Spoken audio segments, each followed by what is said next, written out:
नमस्कार दोस्तों, स्वागत है आप सभी का हमारे चैनल स्पिरिचुअल ग्रोथ विचार में, जहां हम आज जानेंगे कि भक्ति क्या है और पूजा और भक्ति में क्या अंतर है। क्या आपने कभी सोचा है, जब हम भगवान के सामने हाथ जोड़ते हैं, दीप जलाते हैं, घंटी बजाते हैं, तो क्या वो भक्ति है? या जब हम दिल से बिना किसी दिखावे के भगवान को याद करते हैं, तो वही सच्ची भक्ति है? आज हम इसी सवाल का उत्तर ढूंढेंगे। भक्ति क्या है और पूजा से यह कैसे अलग है? आइए इस आध्यात्मिक यात्रा पर साथ चलें। भाग 1, भक्ति क्या है?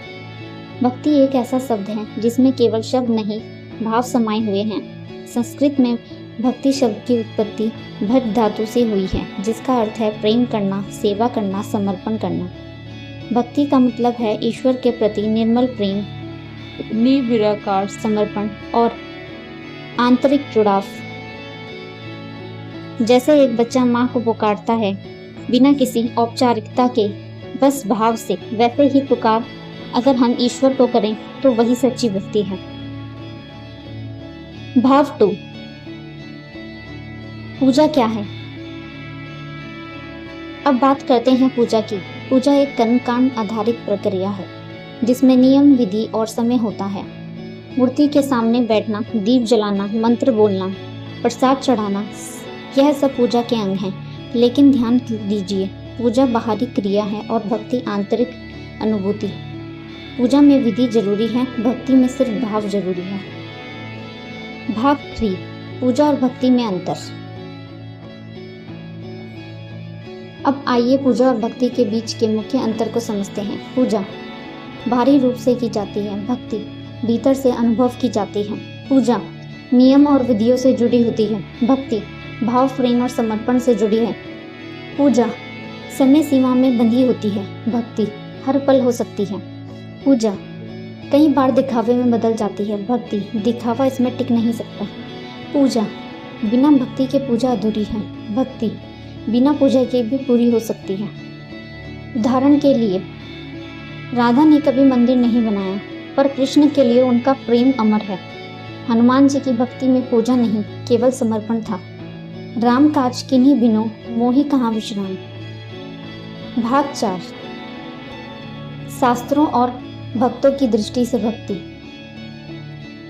श्रीमद् भगवद गीता में भगवान श्री कृष्ण ने कहा है, भगवत एक भक्ति, अर्थात मैं केवल भक्ति से ही प्राप्त होता हूँ।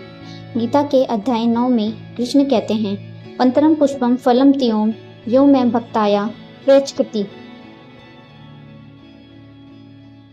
यानी कि अगर कोई प्रेम पूर्ण एक पत्ता, फूल, फल या जल भी मुझे अर्पित करता है तो भी मैं उसे स्वीकार करता हूँ। इसका मतलब है भगवान को चीज नहीं, भाव चाहिए। भक्त प्रहलाद, जिसने कभी पूजा नहीं की, सिर्फ एक क्षण नारायण नारायण जपा, ईश्वर ने प्रकट होकर उसकी रक्षा की। भक्ति जहाँ आत्मा और परमात्मा एक हो जाते हैं। भाग 5, आधुनिक जीवन में भक्ति का स्थान। आज की दौड़ती भागती जिंदगी में लोग कहते हैं समय नहीं है पूजा करने का, पर क्या भक्ति के लिए भी समय चाहिए?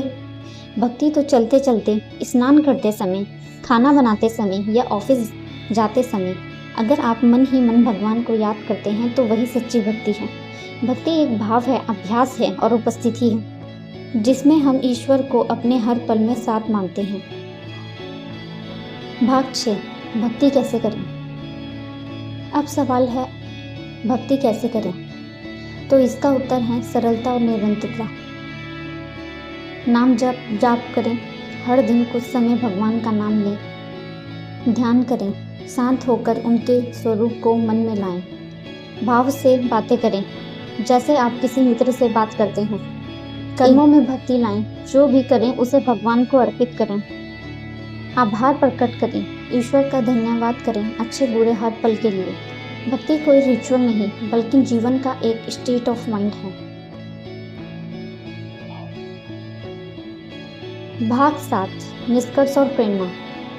तो मित्रों, अगर आप केवल पूजा कर रहे हैं पर भाव नहीं है, तो वह एक प्रक्रिया है, पर अगर आप भावपूर्वक भगवान को याद करते हैं तो वह भक्ति है, और भक्ति ही सच्चा संबंध है। पूजा भक्ति का एक माध्यम हो सकता है, पर अथाह ईश्वर भाव की भूखी है, विधि के नहीं। इसलिए रोज एक दीपक जरूर जलाइए, पर साथ ही मन का दीपक भी जलाइए, जहाँ केवल प्रेम हो, समर्पण हो और भगवान का नाम हो। अगर आपको यह भक्ति से जुड़ी बातें अच्छी लगी हों, तो इसे जरूर अपने दोस्तों, परिवार और सभी भक्तों तक पहुंचाएं। आपका एक शेयर किसी के मन में भक्ति जगा सकता है। जय श्री राम, जय श्री कृष्ण, हर हर महादेव। आपका दिन शुभ रहे।